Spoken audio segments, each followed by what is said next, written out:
What's up guys, I am back here for another video today, and today we're going to be talking about a Star Wars movie. And that movie is Star Wars Episode 8, The Last Jedi. And Star Wars Episode 8, The Last Jedi is directed by Rian Johnson. Just saying before we talk about the movie guys, this is a spoiler-free video. But anyways, in here we have two things revolving around the whole entire film pretty much. We have Rey learning to learn the ways of the Force from Luke Skywalker. And we also have the Resistance featuring people like General Leia and Poe. And they're going up against the First Order featuring people like Kylo Ren. Now this film, it feels so much different compared to the other Star Wars movies.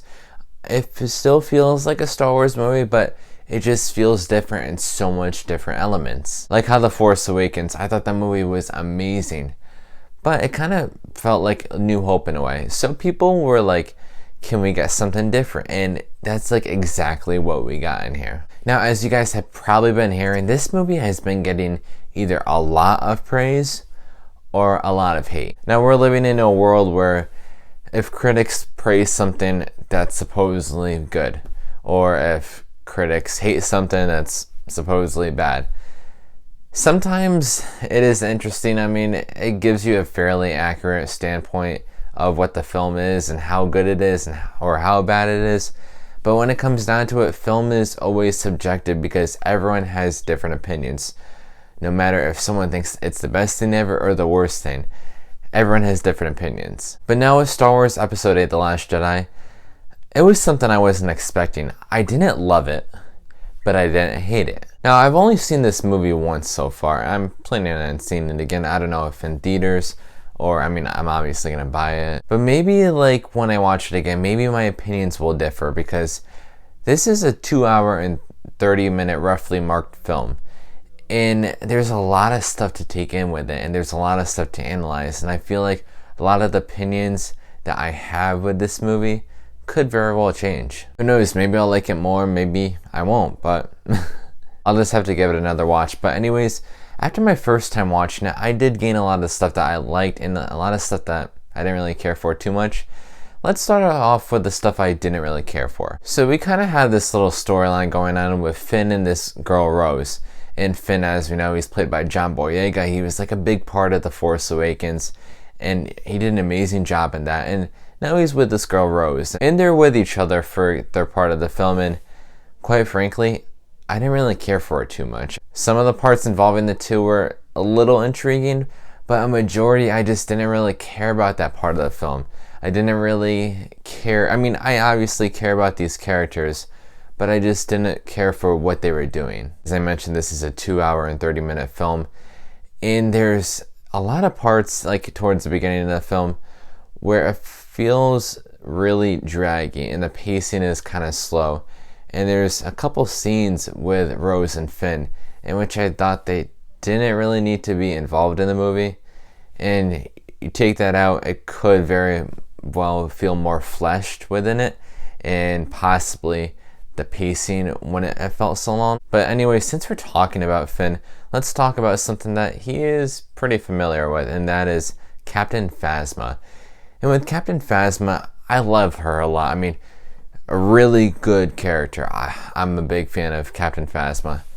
But I wanted so much more from her in this movie. Without really getting into spoilers, I mean, that's really all I can say because I don't want to give anything away. But Captain Phasma, I mean, I just wanted more of her on screen time. And there's also another character that I quite adored as well as Phasma, and that is Snoke. Now everyone has been having so much Snoke theories on what is Snoke, who is Snoke, what's about Snoke. And I'm not going to get into details of all that, obviously, because this is spoiler free. But again, with Phasma, like Snoke, I wanted more from Snoke. I was a little disappointed. It did seem like across this film, there was a lot of jokes that were sprinkled across that kind of weren't funny. Some of the stuff in here was a little humorous, but a lot of the stuff, it didn't really work for me. And one more thing before we get into some of the stuff I did like.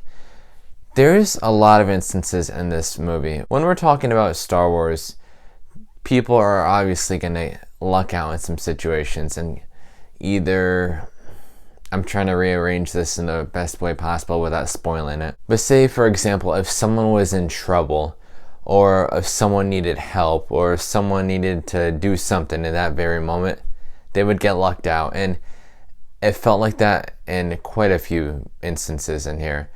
It happens very often. When we get into this factor, it just brings a lot of predictability in, and you're like, they're gonna get saved, they're gonna get lucked out, and it's alright. But let's branch off into some other people, and let's talk about the Resistance. Two people I'm gonna focus on in the Resistance are General Leia and Poe. Now, General Leia, it was pretty emotional because Carrie Fisher, who played Leia, she died recently in the past year. And it's been emotional for a lot of people, and just to see her perform in here, I mean, she always does a great job, but it's just emotional with her. It really is. I don't want to get into detail with her character, but it's emotional. Just seeing her on screen with the cast and crew, it's, like I said, emotional. And we also have Poe.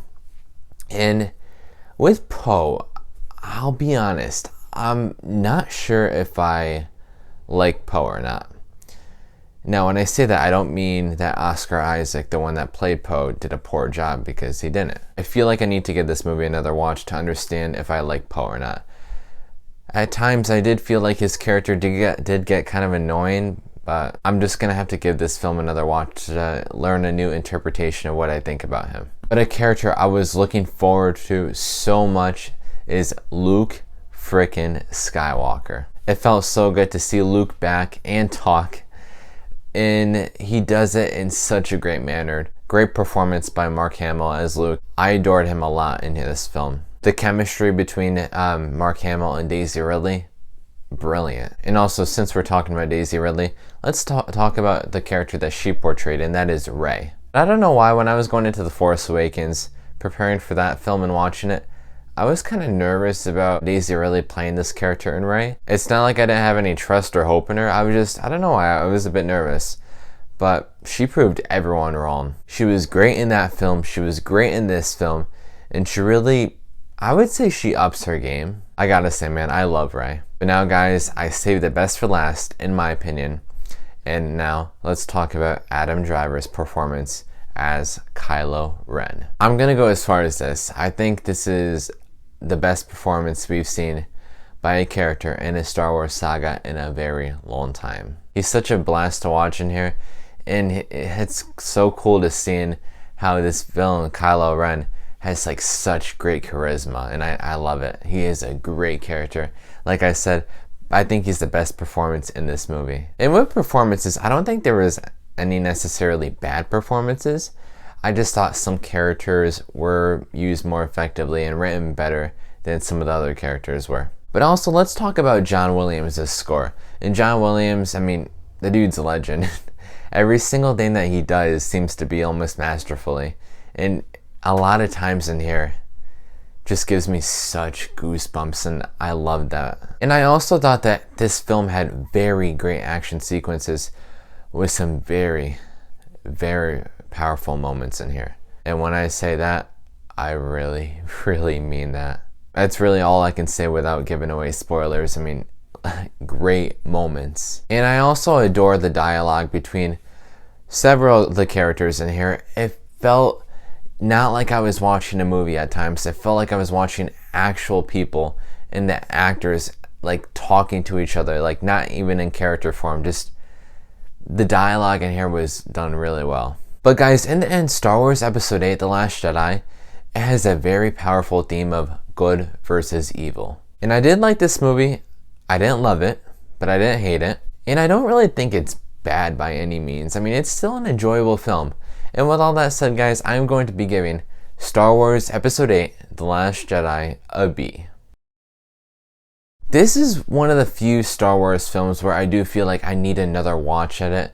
But this was all the stuff that I had with what my thoughts about the first viewing of it. I still thought it was a very enjoyable film, and I had a really fun time watching this film, guys. Now, guys, the biggest question here today If you guys saw Star Wars Episode 8 The Last Jedi, what did you guys think of it? Drop your comments down below, and if you guys enjoyed this video, please give this video a thumbs up and subscribe to my channel, so that way you can see me next time. Thanks for watching.